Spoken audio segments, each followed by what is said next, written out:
Qatar has spent $220 billion on the World Cup. So this video, I'm going to be talking about Qatar and the way that they developed the World Cup or developed their country because of the World Cup. And this is actually due to a conversation that I had with one of my teachers in a hadith class that we had last week. So I attend a hadith class because the weakest area for me is sort of hadith, and I want to brush up on that. Alhamdulillah. So the book that we're on, meaning Kitab al-Zuhd, the kitab that we're on is Kitab al-Zuhd, the chapter of Zuhd. And for those who don't understand what Zuhd is, Zuhd basically means asceticism. So living a life of austerity and almost denying yourself of the worldly goods. And this is something that you would do on purpose, by the way. So it's not that you're poor already, and because of your poverty, you are living a life of asceticism. It's because you are able to afford everything, but you decide to lead a life which is much simpler. So there's a concept in Western media or Western culture, minimalism. If I pronounce that, I got it wrong. Yeah, minimalism, minimalists. So I'm actually a minimalist myself. I wouldn't call myself a ascetic or someone who's zahid, but I would definitely say that I'm a minimalist in what we consider as Western culture, because I don't need anything really. Okay, just the things that I need to do, my business and get to the masjid and so on. That's all I need. So anyway, that's besides the point. But that doesn't mean that I don't go out of my way to earn as much money as possible in my businesses and my work. So the question came up.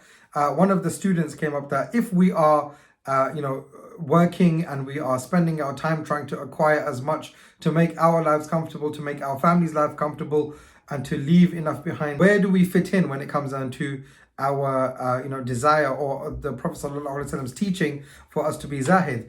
And then the topic of the Qatar World Cup came up, because what my teacher was saying is that did Qatar actually need to spend 220 billion on the World Cup to host the World Cup, when other countries only spent between 10 and 15 billion dollars to host the World Cup, and that's on the upper end.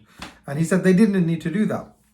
And I didn't want to argue with my teacher, because my teacher has a very different mindset. His whole life is da'wah only, and that life needs a particular mindset to be able to do that. That you are only focused solely on da'wah and nothing else, and therefore that person does really, we should all be examples, of course, and we should all do it for ourselves, for the sake of Allah subhanahu wa ta'ala, that we do whatever we're doing for the sake of Allah subhanahu wa ta'ala. But someone who's involved in da'wah work to that level, the way he is, literally from the moment that he wakes up to the moment that he's sleeping, and even his sleep is probably da'wah as well, subhanAllah, the way he sleeps, yes? He holds himself to a higher standard. And may Allah subhanahu wa ta'ala give us all the tawfiq, all the ability to come to that kind of level. And may Allah subhanahu wa ta'ala reward him for all of his efforts as well. No doubt it's a training from his teachers that have given him that, because he does credit his teachers. And I know his teachers are on that level as well. They are, they focus on tazkiyatun nafs. So coming back to the point, Qatar didn't spend 220 billion only on building the stadiums. Qatar had a vision of 2030. And that vision is to develop the country and to bring it up into the modern state that it needs to be, to thrive. Because as we know, all of these countries which are oil and gas rich, that one day they will run out of oil and gas. Look what happened to Dubai. Dubai knew that they were going to run out of oil and gas, and they developed their economy in the way they developed. Anyway, coming back to Qatar. So Qatar wants to develop his country because it's got very, it's a very wealthy country for the size that it is, but it needs to develop and it needs to diversify away from oil and gas, and it needs to develop its country. So it had a vision for 2030, and by winning the 2022 bid for the World Cup, what it did, it accelerated the time frame in which Qatar can actually spend on its country. So Qatar didn't spend 220 billion on the World Cup. In actual fact, if you look at what it spent on the stadiums itself, so it's got 8 stadiums, 1 stadium was from before, and 7 stadiums have been built. They spent around about $6.5 to $7 billion, depending on what estimates you look at. So they spent about $7 billion upgrading the one and building the new stadiums. What did they spend the rest of the, let's say, $210 billion on? They spend the rest of the money on building their own infrastructure. So they built roads, and they upgraded the airports, and they built other leisure and entertainment facilities within the country, and they built hotels. All of these things are extremely important, especially roads and connections and train systems that they built up as well. Travel around.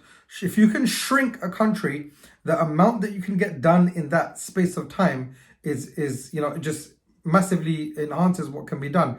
If you are able to travel from one place to another and shorten that time by an hour or 2 hours, a person can now get a job not only in a local area, but they can now get a job in a different city possibly, or a different neighborhood, or a different town, because the connection, the rail links are there, or the travel networks are there. So the roads and the tram systems that were built in Qatar are going to help Qatar prosper for their own people. And that's why spending $220 billion for Qatar was actually an investment in the future.